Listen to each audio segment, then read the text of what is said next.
The Rockefeller name, a monolithic echo in the annals of American capitalism, one signified an empire built not merely on wealth, but on the very fuel that ignited the modern world, oil.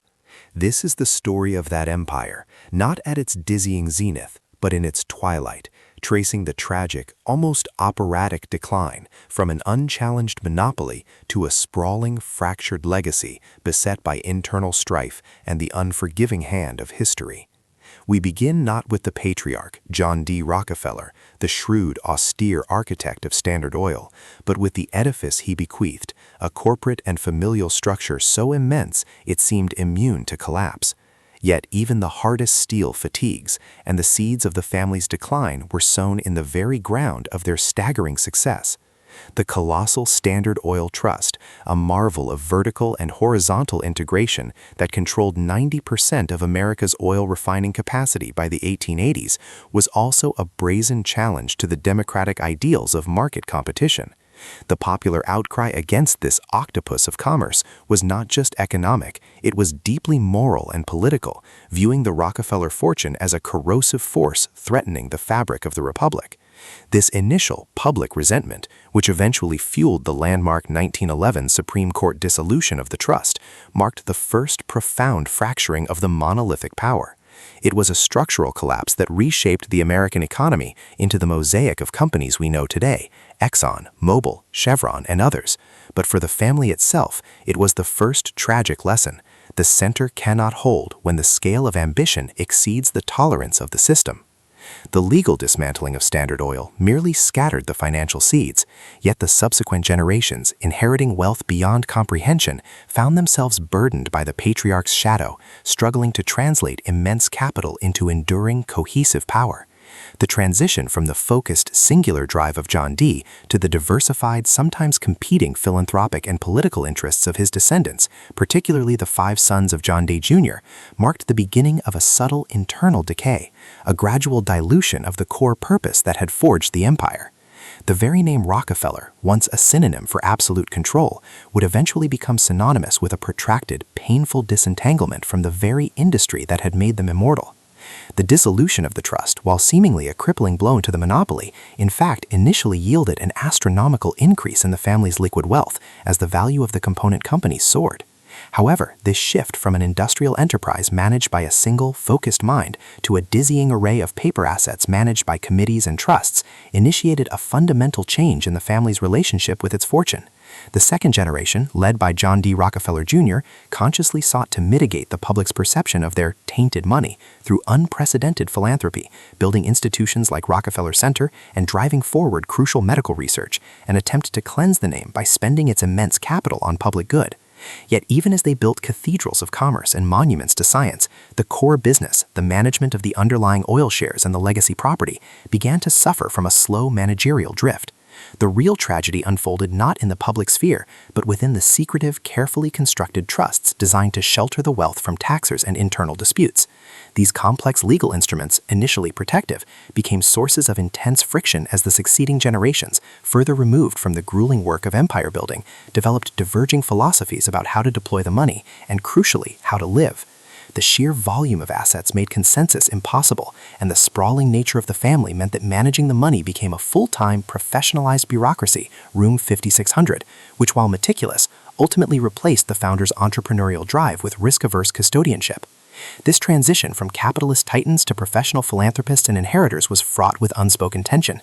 The heirs were acutely aware they hadn't earned the wealth, and this internal psychological conflict often manifested as public political differences and disputes over the distribution of legacies, particularly concerning the art collections and the extensive real estate holdings, which represented tangible links to the Gilded Age glory. As the 20th century wore on, the collective power of the family, once wielded with decisive unity, fragmented into the individual, often contradictory, political and social agendas of the numerous cousins, eroding the singular force that had defined the Rockefeller name. The true emotional crescendo of the family's decline was the slow, agonizing dispersal of the vast inherited oil interests, driven by both market forces and legal entanglements concerning succession and inheritance.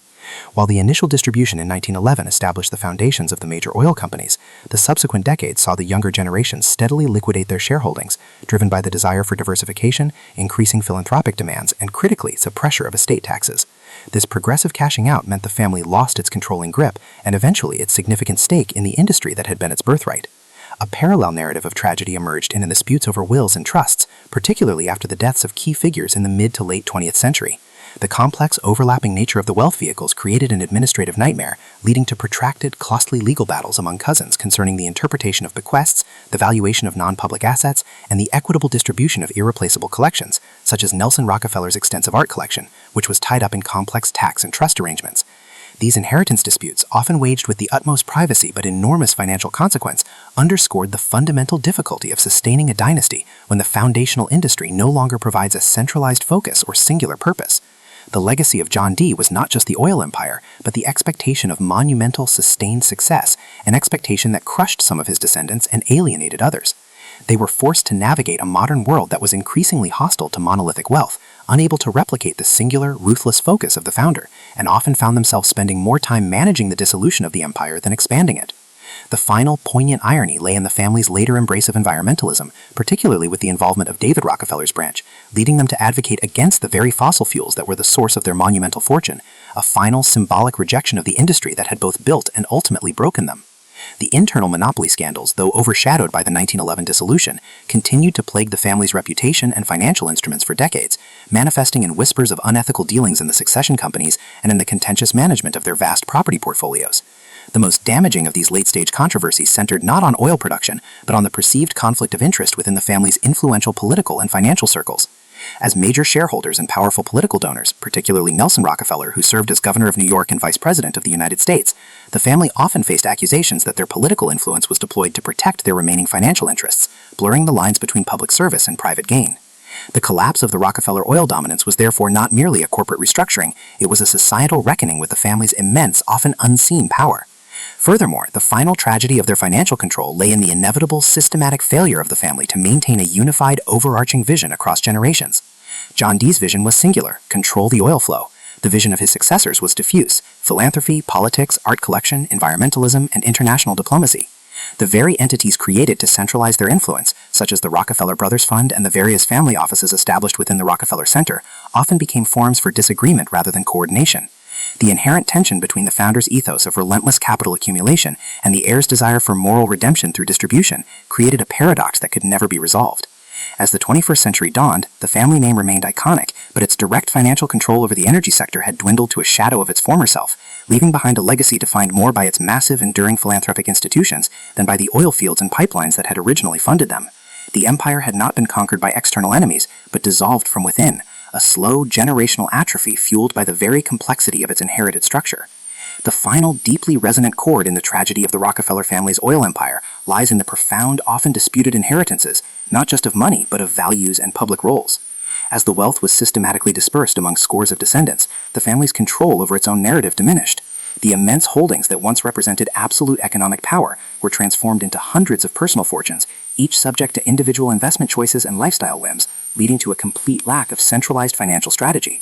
The intricate web of trusts meant to ensure dynastic permanence paradoxically ensured financial decentralization.